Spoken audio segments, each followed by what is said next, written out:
Ainsi donc, après 3 années d'indicibles épreuves, le peuple français reparaît.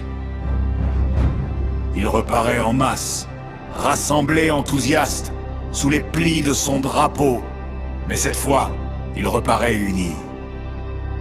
Et l'union, que la capitale de l'Empire démontre aujourd'hui d'une éclatante manière, c'est la même que révéleront demain toutes nos villes, tous nos villages, dès qu'ils auront été arrachés à l'ennemi et à ses serviteurs!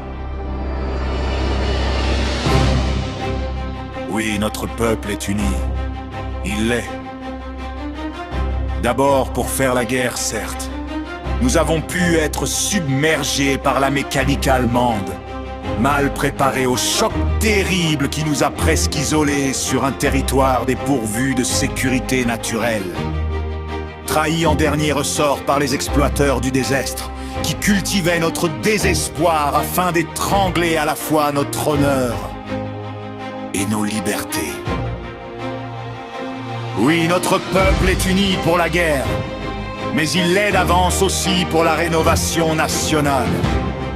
Les bonnes gens qui se figurent qu'après tant de sang répandu, de larmes versées, d'humiliations subies, notre pays acceptera, au moment de la victoire, soit d'en revenir simplement au régime qui abdiqua en même temps que capitulaient ses armées, soit de conserver le système d'oppression et de délation qui fut bâti sur le désastre.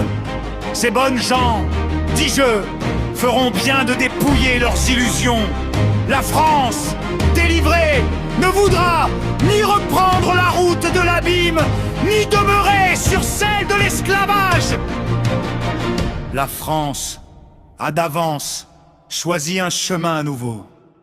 Si elle entend désormais être libre, ne connaître de souveraineté que celle qui procède d'elle-même, directement et sans entrave, bref, se livrer à la grande lumière de la pure démocratie. Elle voudra aussi que ses volontés, à mesure qu'elle les fera connaître, soient exécutées avec suite, avec force, avec autorité par ceux qu'elle en aura chargés.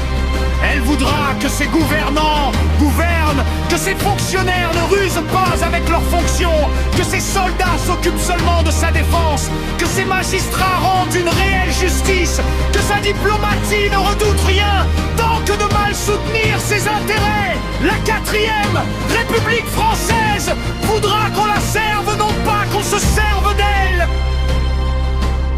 Mais encore, elle abolira tout